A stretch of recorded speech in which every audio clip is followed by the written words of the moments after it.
most of the 16th and 17th century, Austria and Turkey shared a common border.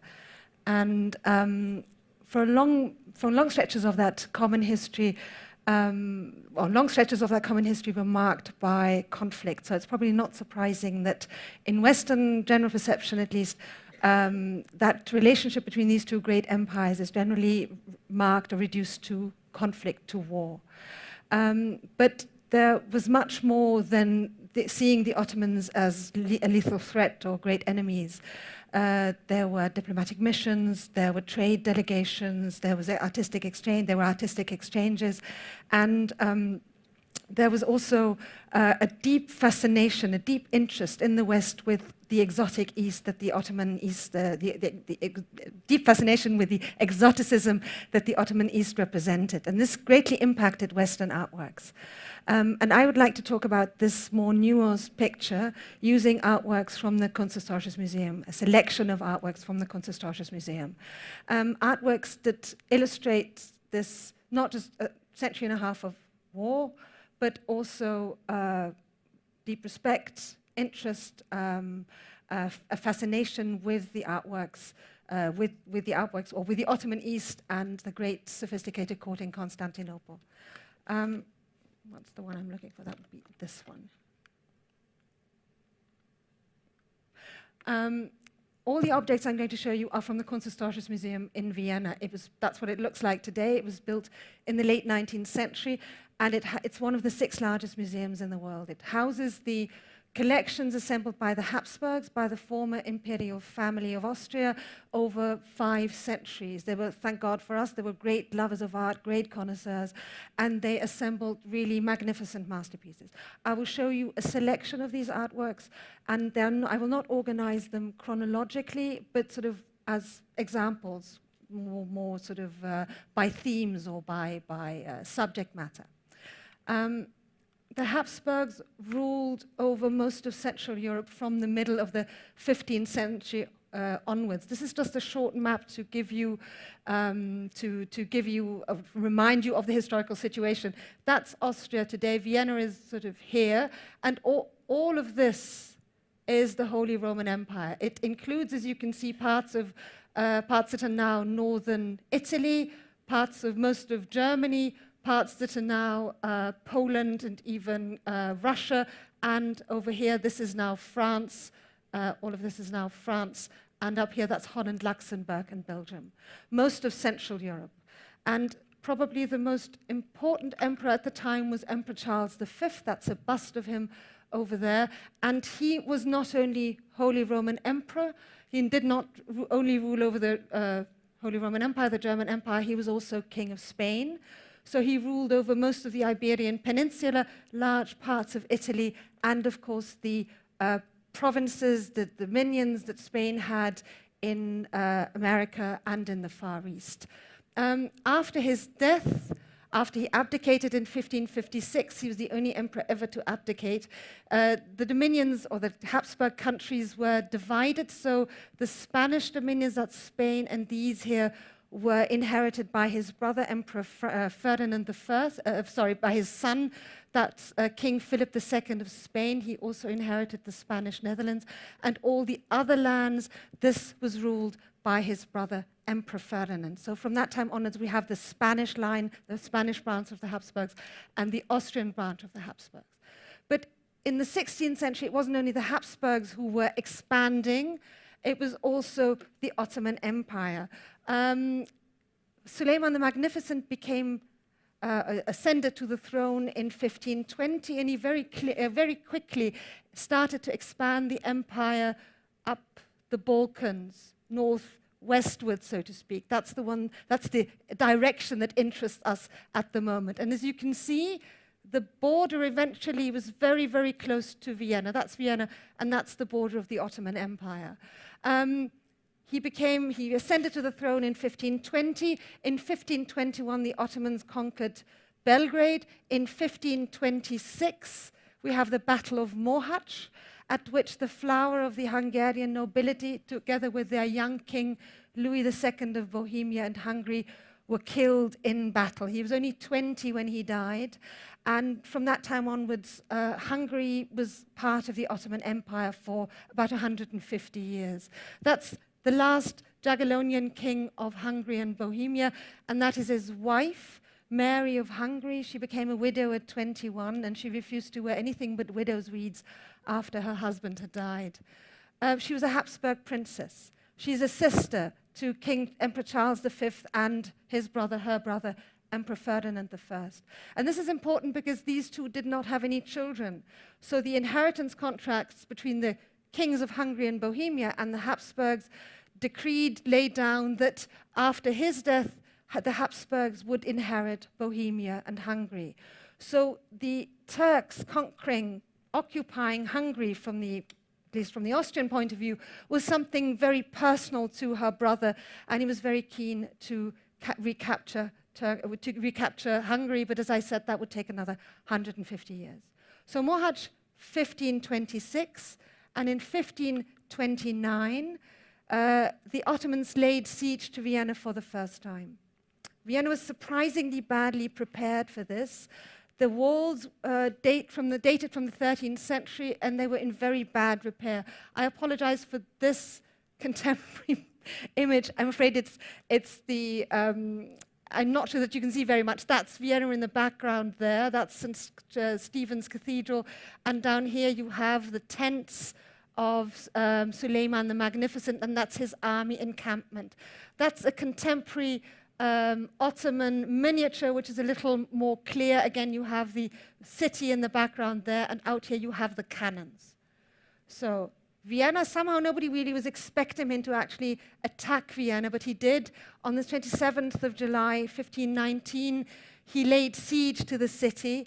There were only about 17,000 defenders in Vienna. They had only 73 cannons, and they were opposed by a huge army of 80,000 soldiers, including the elite Janissary troops, about 30,000 auxiliary troops, many of them Christian soldiers, Orthodox Christians from countries conquered by the Ottomans, countries like Romania and Bulgaria.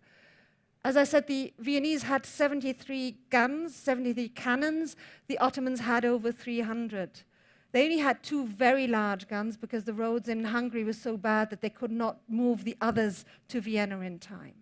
The siege lasted until the middle of October, so almost 3 months. Almost 3 months.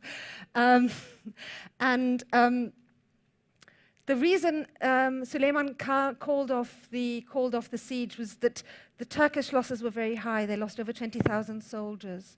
The supply routes were very, very difficult. As I said, the roads were very, very bad. And winter was fast approaching. It can get quite cold. It can begin to snow in Vienna in the middle of October. It's difficult to believe here, but it does actually sometimes happen. So he decided to call off the siege, planning probably to return the next year or the year after that, but he didn't do that. Eventually, or luckily from Austria's point of view, the Austrians, the German Empire, the emperor did wake up and realize that this was a serious threat to his power. He managed to persuade the German princes to give him more money to defend Vienna and the eastern border. And the next actual siege of Vienna would be 150 years later in 1683. Again, it was a touch and go thing, but apparently a day or two longer, Vienna would have fallen, but it was the Ottoman siege had to be lifted, and Vienna was saved. After the first siege of Vienna, the next century was really one of continual war between Austria and the Ottoman Empire. It was a low-burning war, if you like. It wasn't sort of a continual war. It would be long stretches of a sort of pseudo-peace. Much of it ensured because the Habsburgs paid very high tribute money to the Ottomans not to attack them. There would be regular raids on the borders, there would be regular outbreaks of fighting, but there were very few long stretches of war. But the continual threat, or the threat continued all the time, and it was quite clear that the Ottoman Empire was by far the more powerful. There was never really any danger of the Habsburgs pushing back against the Ottomans, liberating Hungary. There was always a constant danger of the Ottoman Empire conquering Vienna, besieging Vienna again, and overrunning the eastern border of the German Empire. Most of the artworks, or many of the artworks in the Kunsthistorisches Museum were commissioned by the Habsburgs. And you will not be surprised when I tell you that they didn't really like to commission artworks that celebrated their enemies. So the few artworks, or what I will show you here now, is an example of the kind of artworks they commissioned, which celebrates a victory over the Ottomans. It was a rather minor victory, but this did not stop Emperor Rudolf II in about 1603 to commission from his court sculptor Agnes Stillfried a lovely large relief, bronze relief, to celebrate one of his victories in the Turkish war in Hungary. As I said, it wasn't of any great consequence in the run of things. There was very small parts of Hungary that were reconquered and that were lost again, but still he felt it was important to celebrate this. And Agnes Stillfried is the most best-known pupil, or the most important pupil of Gian Bologna, the leading sculptor of the 16th century Europe, who worked for the Medici in Florence. And Rudolf II was very keen to call him to Prague, but not surprisingly, he preferred to stay in Florence rather than go to cold and windy Prague. But he sent his best pupil, Agnes Stillfried. And de Vries mixes allegorical and realistic figure in this hagiographic rendering or celebration of a Habsburg victory. This is the figure of Hungary, and you can see her hands are bound, but there is a figure kneeling down to untie her hands. She has been liberated by the imperial troops. And that's the emperor himself, Rudolf II. It's a portrait likeness. And in his hand is a mitre. This is the hat that's worn by a Christian bishop. So he's symbolizing the liberation of Hungary and that she's being re-Christianized. Christianity is reintroduced because she has been liberated from the Ottoman occupation. Down here you have two river gods. This is the Danube with the ears of corn. River gods in European art are usually depicted as nude figures with water running next to them. And this is the river Save, which is in what is now Serbia. There is a boar's head next to it. I'm not sure you can actually see it down here. There is a wild boar here, because the Save in German is often called the Sau, which actually means wild boar in German. So it's a direct reference to the area in which this whole scene takes place. And so, as I said, mythological and realistic figures are mixed. Back here you have a lion fighting with a dragon, and you have an eagle over here fighting with another wild creature back there. So they symbolize the triumph of good over evil, as symbolized by creatures, animals associated with the emperor. And here you have drowning enemies. So we believe that the scene that's actually depicted here, the victory that's being celebrated back here, is the capture of Sisak on the Save. But as I said, that's not really quite clear. There's no explanation to that. And even the gods, the Greek gods, are participating in the celebration. I'm not quite sure if you can see that, but up there the gods are covering up a crescent moon, again a symbol of the re-Christianization of Hungary. As I said, propaganda, because very little of Hungary was actually recaptured. In fact, the Ottomans were the dominant power, and the Habsburgs had to pay tribute money. Very often they didn't pay money, physical money, but they would pay this in kind, in gifts. Many of them especially made for the Ottomans who were to receive them. And amongst the most popular gifts were these automatons. Automatons are imperial toys, which were very popular in the 16th century in European Kunstkammer collections. This is about this big. And in here is a machine. It's a state-of-the-art machine, if you like, and a clock, which is a very, very expensive machinery in the late 16th century. And if you wind this up, well, we know that or let me continue like this. It was made in around 1580, and it was originally made to be a gift or part of the many gifts that was sent to Constantinople as part of this annual or biannual tribute payment to the Sublime Porte. But for reasons that we're not quite clear about, this one was not sent. Either other objects were sent instead, or it was decided not to send this much this year, but it was not sent and it remained in Vienna. And it's listed in the inventory of the Imperial Collection, which was put together in 1619. And this is how we know what it can do. It tells the hours and the quarter hours. And on every quarter hour, the little dog will jump up, and the man holding it by a leash will raise his arm. And on every hour, the mounted rider will raise his arm. So it's a very complex mechanism, but at the same time, it's a princely toy. And you would place something like this on your table to surprise your guests. And you can imagine how surprised they would be when it suddenly starts to chime or when it suddenly starts to move. And you can see it's a pasha. He's dressed like an Ottoman with the sabre, with the turban. Even the accoutrement are typical. The figures accompanying him are dressed in the same fashion. So it's clearly designed with the person, the sultan, meant to receive it in kind. But as I said, there was a deep interest in all things Oriental in Europe. So objects like this were also produced for the European market. This is not a single piece. I can show you another one here. This one, in this case, again, you have the Oriental costume, and you have a figure on a ship, on a bark, being rowed by this rather beautiful Roman, again, with a large turban. Again, it's an automaton, it's a clock, it's a musical instrument. These objects were made in southern Germany. Augsburg, Nuremberg were the main centers, and the Habsburg emperors would commission these objects. They would have long lists of objects that should be made to be ready to be sent to the Ottoman court for the next tribune payment. But these two, as I said, have remained in Vienna. It's quite common to have artworks for European use to include various objects or various Turkish figures dressed in Turkish fashion. This is a game of chess with so-called Turkish chessmen. It was made in Germany, in southern Germany, in the middle of the 16th century. The figures are wood painted with gold and silver paint, and it's a very unusual piece because it has more figures than a normal chess set. It has 2 times 24 figures. So originally there were 48 figures. And the chessboard is much larger. It has 12 by 8 fields.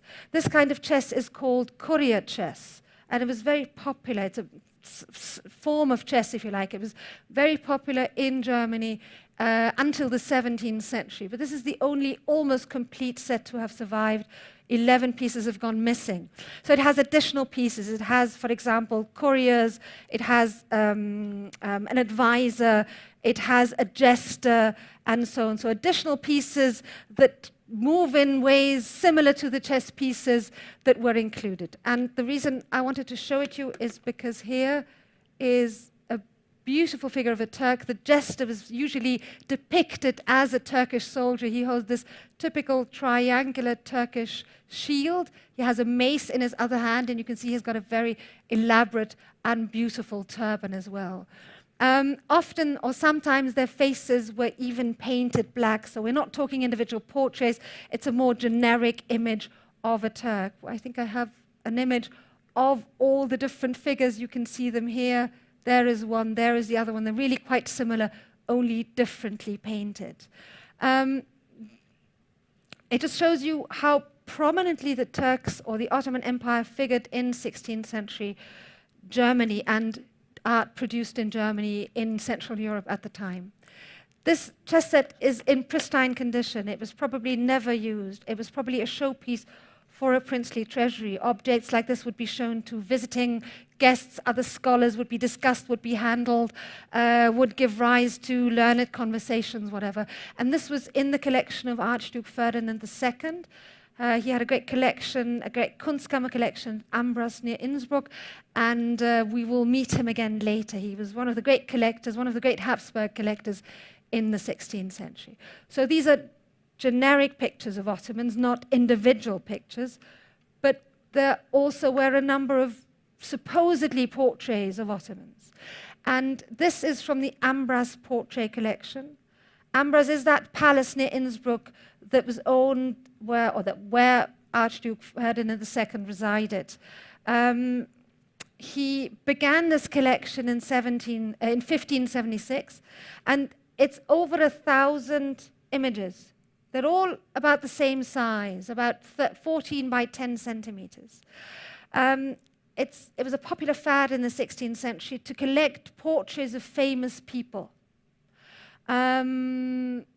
He sent to different courts in Europe. He asked relations, he asked friends to send him portraits of other rulers, of their ancestors, of famous generals, and so on. Lots and lots of these paintings depict Habsburg relatives.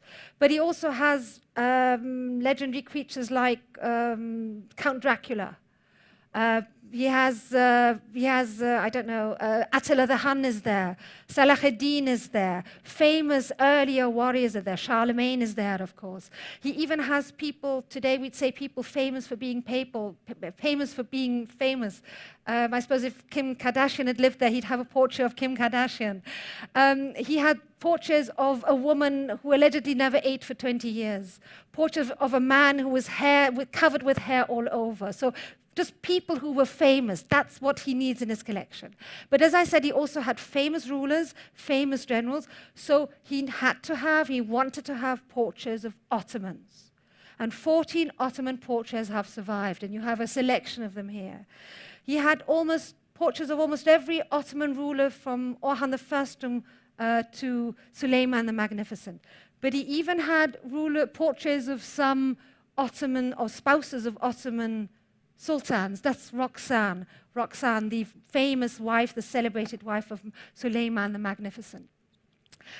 You see that the artists, and they were probably different artists, we don't know their names, but there was probably several artists who copied these or who produced these copies for him. You see how they try to individualize them, how to try to give you different features. But of course, many of these paintings were not based on realistic portraits. But there is a long tradition of portraits that we can trace back, where the basis or that informed, that inspired this collection. That's one from this series. And we know that many of these Ottoman portraits were based on portraits produced after 1550 by an Italian artist, Cristofano del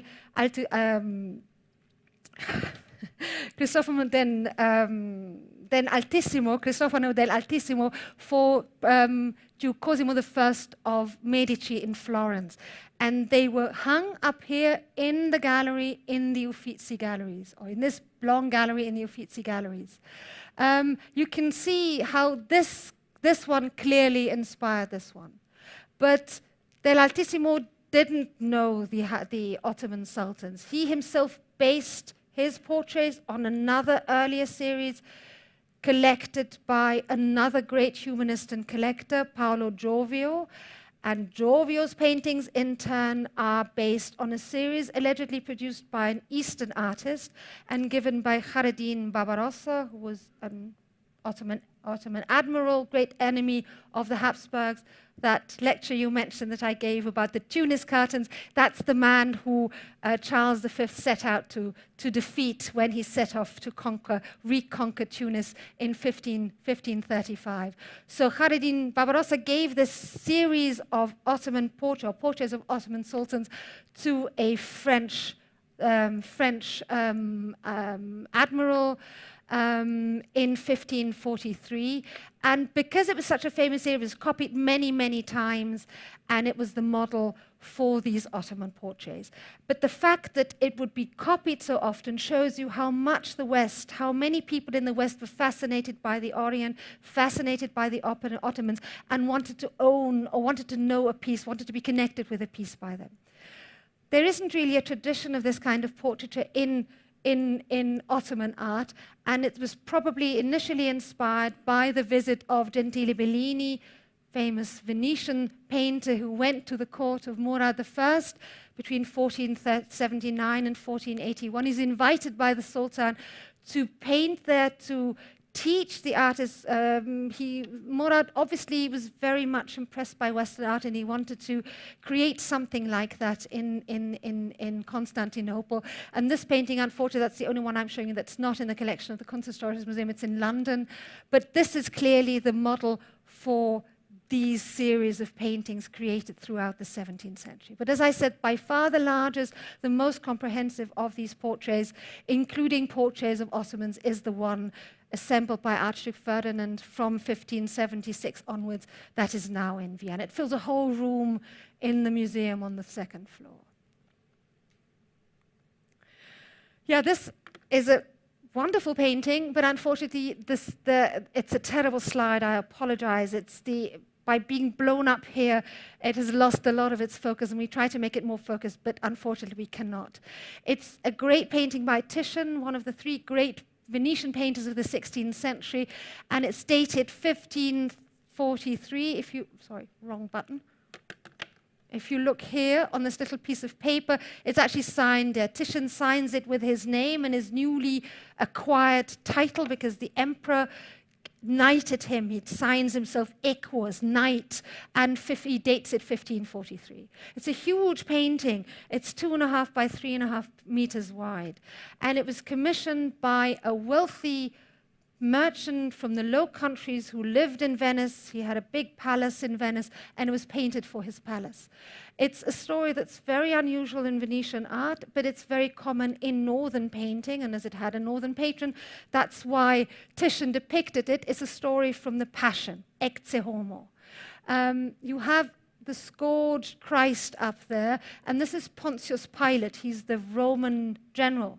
And he's taken pity on Christ, and Christ is about to be led to his execution. But before that, Pontius Pilate takes him outside and shows him to the people down here and says, Ecce homo, look at this man. Meaning, look, take pity on him. Do you really want him crucified? And the people take no pity. They cry, crucify him, crucify him. And Christ is then, at least according to Christian teaching, Christ is then crucified.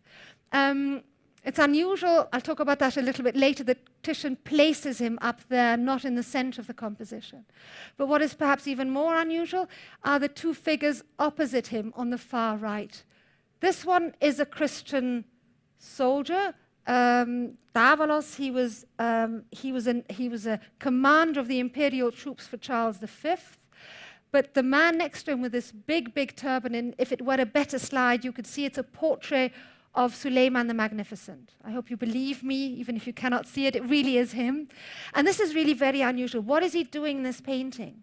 He is depicted here in conversation with Davalos, a Christian and a Muslim in conversation.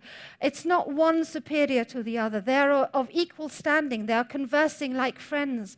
There is clearly no attempt by the Christian to proselytize, to change the Muslim's religion. They are talking, probably it looks like the Christian is showing his Muslim friend, his Muslim equal, his God, and they're discussing religious aspect. That is really a quite remarkable depiction of the two religions together in this painting. Apart from that, there are a number of other figures or references to contemporary Venetian politics.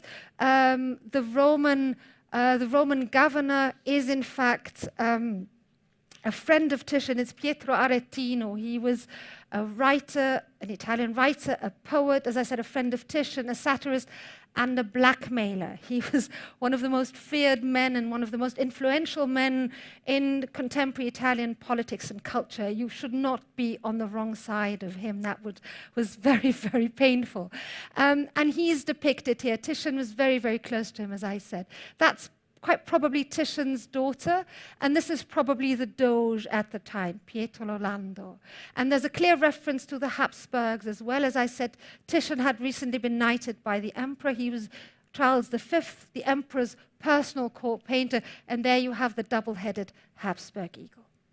And it's a huge painting, and Titian is usually a very classical painter, so normally he would have placed Christ more in the center, but by placing him on the side, it's slightly lopsided, it's unusual, he surprises you, and we call this an example of his mannerist crises. That's what we art historians would call this, because in the 1540s, he was exposed to this new trend in Italian art, and he was responding to that in paintings such as this one. And that's why the colors are more shocking, more contrasting than they would normally be. Look at this very bright red cloak here, or this very unusual blue that Aretino or Pontius Pilate is wearing here.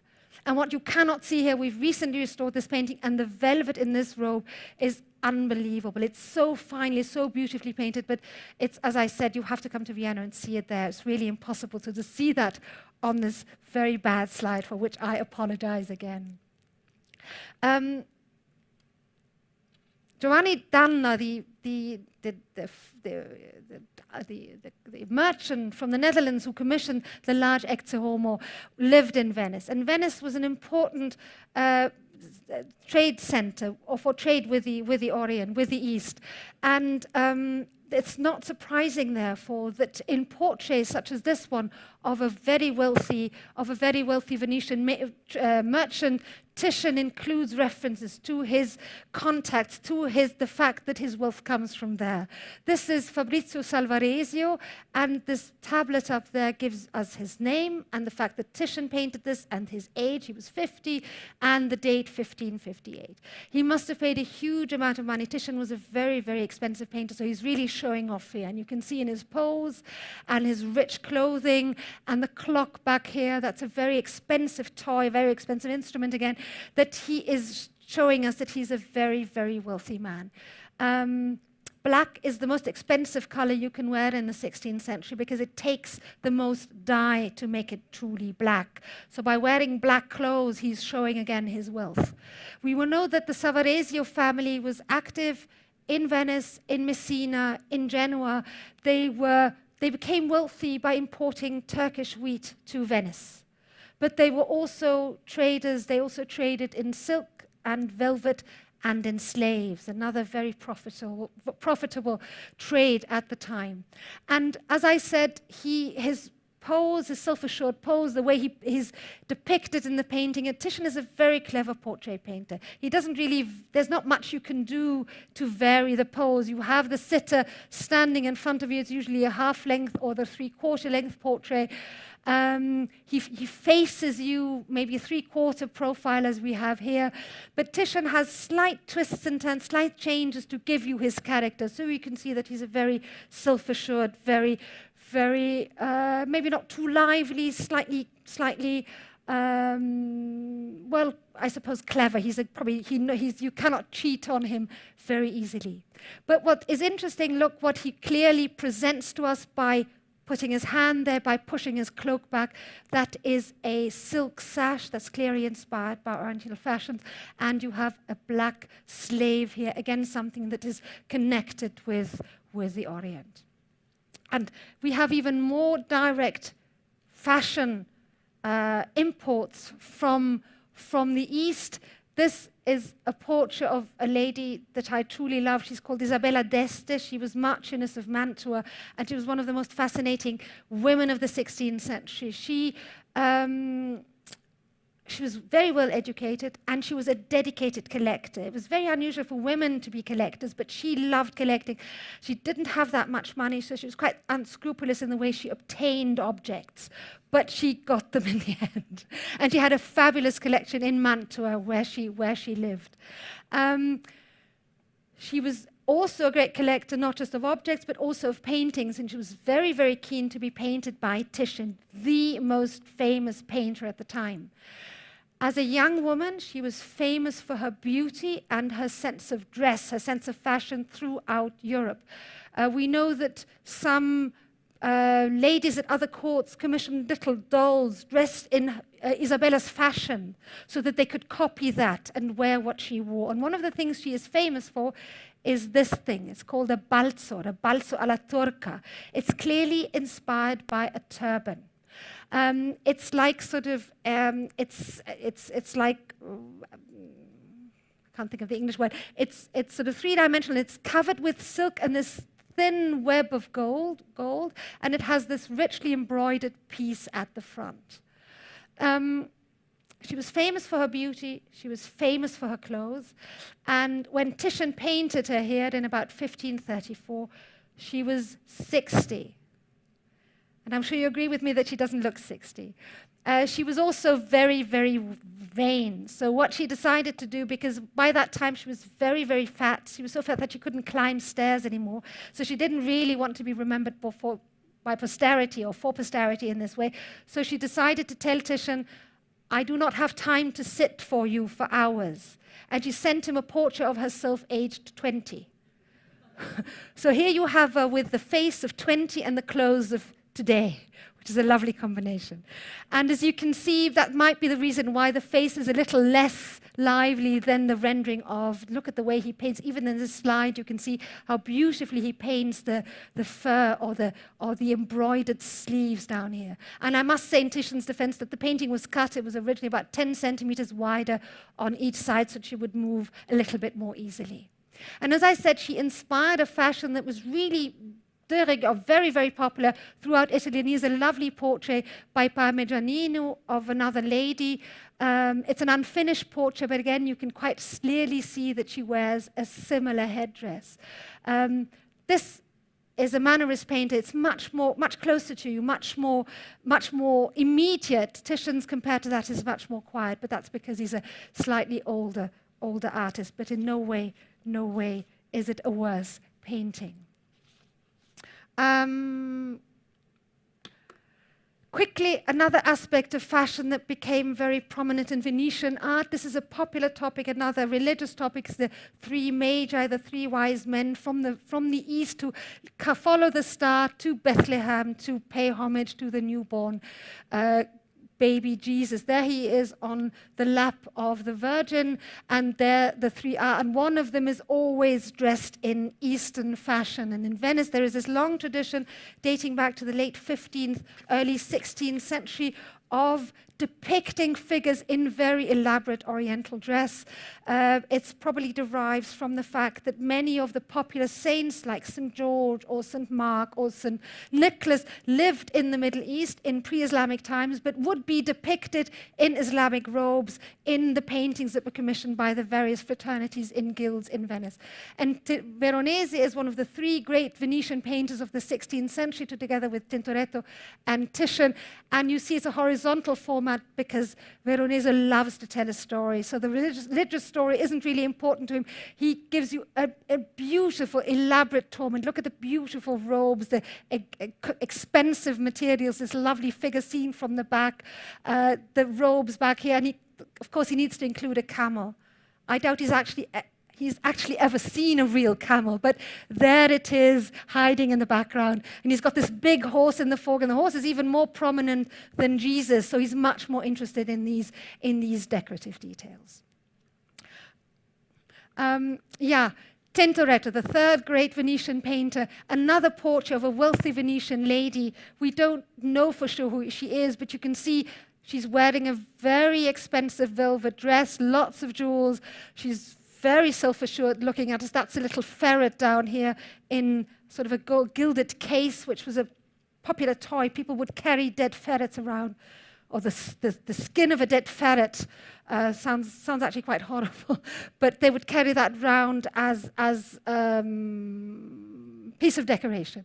The reason I'm showing you this is because she's standing next to a table with very expensive carpets. Carpets were one of the great luxury imports from the East, and Venice was the great center for carpet import in Europe. So carpets came from the East, from Constantinople, or before that from Egypt, and came to Venice, from where they were dispersed throughout Europe. And an expensive carpet was a de rigueur, must-have object in a well-to-do Venetian house. So it's not surprising that she would be portrayed with that. And they actually did put their carpets on tables in this way very often. They put them sometimes on the floor, but the smaller ones they'd love, because they were so expensive and precious, they would put on tables. And they play a very prominent role in European paintings, and they still are the primary source for many early carpets, and they're actually often, as I'm sure you all know, named after paintings. So there are Memling carpets, Lotto carpets, Holbein carpets, named after Western painters. There are very few Tintoretto portraits of women. And as I said, she's very, very strong-willed. And it's been suggested it might be a portrait of his daughter, Marietta Robusti, who was a painter herself. She was educated by her father, and she worked in her father's workshop. And it might even be a self-portrait of her. And when she died aged 45, he was allegedly heartbroken, and he hardly ever painted after her death. And some art historians have even suggested that it might be because she was a major factor in his production, in his workshop, and that's why his work declined. But as I said, we have no proof for that. But it really is a wonderful painting of a very strong-willed Venetian lady. And quickly, another bad slide, I'm afraid, a slightly earlier painting, late 15th century, by a German artist who was the leading painter in Bruges, in the Netherlands. And again, you have the Virgin Mary, and there is another expensive carpet down here. Carpets symbolize wealth, authority, sophistication, and in this case, the sacred space of the Virgin Mary. That's the donor who paid for this little altar piece for private veneration. And these are two saints, that's St. John the Baptist and that's St. John the Evangelist. We don't know who he is or who he was, but he was probably called John something if he has the two Johns as his patron saints there. There are also, so far we had Oriental objects coming to Europe, but also we had European artists going to Constantinople. Gentile Bellini was one, but this is another one, Pieter Kokke van Aalst. He went to Constantinople in 1533. He tried to persuade the Sultan to commission a series of tapestries, but the Sultan wasn't interested. But Pieter Kokke van Aalst was fascinated by all he saw there, and he produced a series of 10 woodcuts. Actually, initially there were drawings, 10 drawings. They're about 35 centimeters high, and the length of the whole series is 4.5 meters. They were meant to be drawings which would then be turned into cartoons, which would then be turned into tapestries, which is the most expensive art form you can commission in the 16th century. And they all documented fashions and the way of life in the Ottoman Empire. This is the last of the series, and I'm showing it to you because he includes the Sultan himself, again with a beautiful turban, and it gives you a skyline of Constantinople, of Istanbul, in the middle of the 16th century. As I said, he was there in 1533. He didn't paint it there. He made lots of drawings, and he completed the series when he was back home. It was never turned into cartoons, and after his death, his wife had the series turned into woodcuts, and they were published in 1553. So we have a series of we have the silhouettes, or we have the skyline of Constantinople, and you can identify, for example, the Hagia Sophia back there, or this is an obelisk that was taken to Constantinople in 390 AD, and this is the serpent-shaped column that Constantine had brought to Constantinople from Delphi, symbols of Christianity triumphing over earlier heathen religions, but objects still retained, and that still remained in Istanbul, and that Kokke van Aalst saw there. So it documents the interest. If he thought he could produce a series like this, there would be a market for that. It shows you how much interest there was in the art, in the way of life, in the manners and the fashions of the Orient in Western Europe. If you look at the details, he really looks at what they're wearing, at the bows they're carrying, and so on, very carefully. But the figures are still stock European figures. It's a typical Renaissance composition. It cannot be by anything but by a Western artist. Ferdinand II. I've talked about Archduke Ferdinand II before. He is the one who lived at Ambras Castle. He was that great collector. Before he became regent of the Tyrol and lived at Ambras, his father made him governor of Bohemia when he was only 18 years old. Bohemia, maybe you remember, had been acquired by the Habsburgs only recently because the last king of Hungary and Bohemia had died in battle against the Ottomans in 1526. So the Bohemians weren't really that keen on the Habsburgs. They thought they could have their own kings, and who needs these Austrians? So Ferdinand thought, as regent of Bohemia, he needs to show off. He needs to show them his power and his wealth. And the best way to do that in the 16th century is by staging tournaments. Initially, tournaments were a way of practicing for war, but in the 16th century, with the development of cannons and guns, there was no need for plate armor and individual hand-to-hand fighting. But tournaments evolved into very elaborate, very costly, courtly spectacles, pomp and circumstance, how a prince could document, showcase, illustrate his wealth and power. And Ferdinand staged many these grand public tournaments in Prague, and he documented them in a beautiful little book called his Tournament Book, with illustrations of what people wore, who fought against whom, and so on. And the most interesting for us in this context are his so-called Hussars tournaments. Hussars are the Habsburg, the Hungarian elite troops that fought against the Ottomans on the eastern border. And the Hussars in these tournaments were dressed in red, green, and white, the Hungarian colors. And they fought, in these Hussars tournament, they fought Ottomans. People dressed like Ottomans or dressed like Moors. And you have two such costumes here. This is a knight dressed like a Moor, and this is a knight in Turkish costume. This is actually the Archduke himself. That's what we know from the inscription. It tells us that it's Ferdinand himself, and the inscription here tells us that he wore this on a tournament in May in 1557, staged in the great inner courtyard of the palace at Prague. And he's wearing a red velvet uniform with gold buttons, and he is wearing a mask with a big moustache. He's holding a big mace, big golden spurs, and a long Turkish hat with heron figures. That's the kind of mask he's wearing. This was made in the court armory at Prague. This is painted, and if you look at you see they try to imitate the Turkish facial features, slightly superficial, if you like. So you have the moustache. The moustache is a strip of leather with horsehair attached to it. And these bits are how you attach the big hats that he wore before. And you can see he cannot see out of the eyes, but he can actually look out of the slits that are the eyebrows. And he would wear this for a tournament, which means he is fighting somebody else or several other people with real weapons, either with lances or...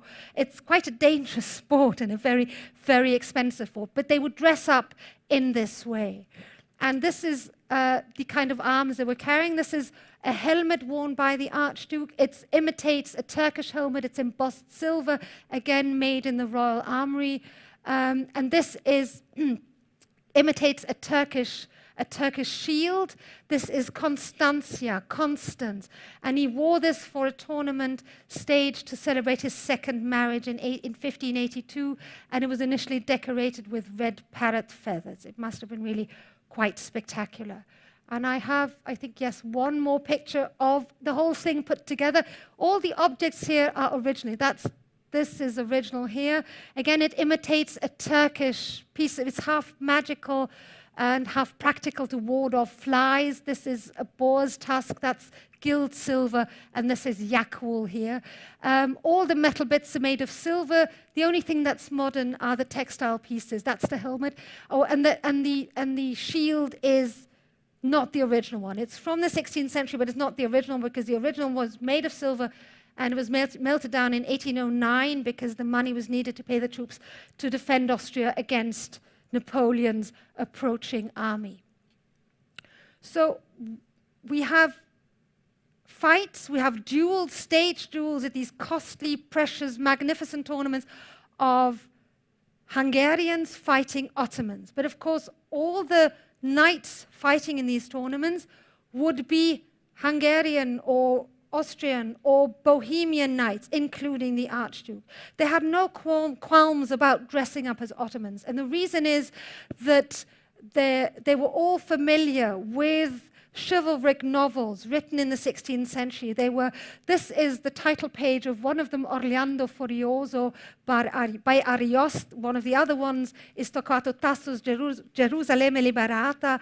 These are books that were really known. Everybody of the elite was familiar with these books. They were amongst the most influential books in Europe, or texts at the time. It's an epic poem. It mixes historical figures with mythical figures, with sorcerers, with magical creatures.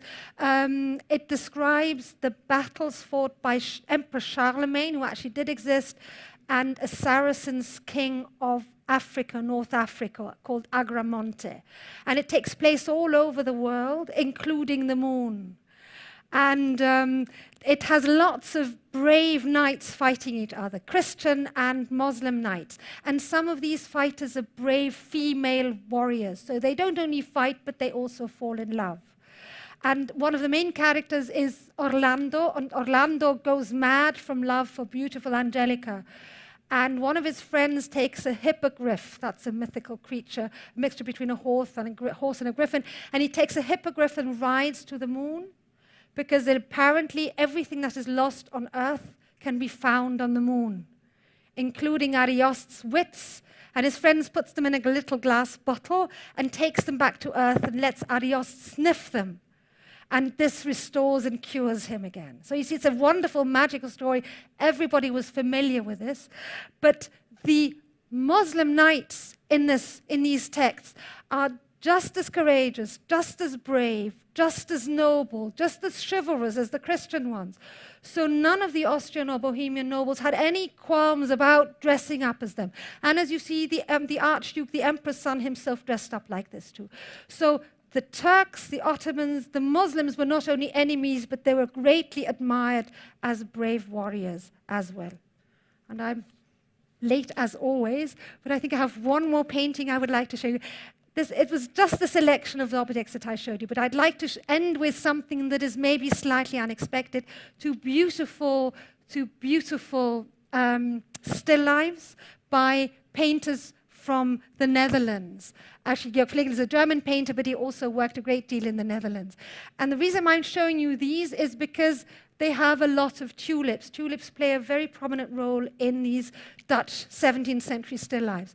Tulips were initially cultivated in Persia, but in the 15th century they were adopted in the Ottoman Empire. That became very popular in the gardens. They were cultivated in the gardens of the Sultan. And in the middle of the 16th century, a Flemish nobleman called de Busbecq came to Constantinople in 1566, and he became the ambassador, the imperial ambassador to Constantinople. He spent 6 years in Constantinople, and the Sultan took a great liking to him. And he gave him, as a very, very honorable gift, bulbs of tulips and bulbs of hyacinth. I'm not quite sure how to pronounce that in English. Anyway, tulips is what concerns us here. So he gave him tulips bulbs, and de Busbecq took them back to Vienna, and from Vienna they were dissipated throughout Europe, and they became incredibly popular in Holland. Today we think of Holland as the country of tulips, but they were introduced by this imperial Austrian ambassador. And they became incredibly popular in Holland. They were initially traded or exchanged, but soon they were traded, and the prices exploded. The price for bulbs doubled overnight and doubled again. And there came a time when the bulb of the most expensive tulip, a single bulb, was as expensive as a big house in the center of Amsterdam. Obviously, this couldn't last very long, and in 1637, what is actually the first bubble in European economic history, burst. And as happens when any economic bubble bursts, a lot of people lost a lot of money and went bankrupt. Prices for tulips tumbled, they became ordinary flowers. Nobody, I hasten to add, blamed this on the Ottomans. But this is the reason why tulips are so very prominent in so many Dutch, Flemish still lives of the 17th century. Yes, I'm afraid that took longer than it should have done. I hope you've enjoyed it. I've enjoyed speaking to you about this. Thank you very much.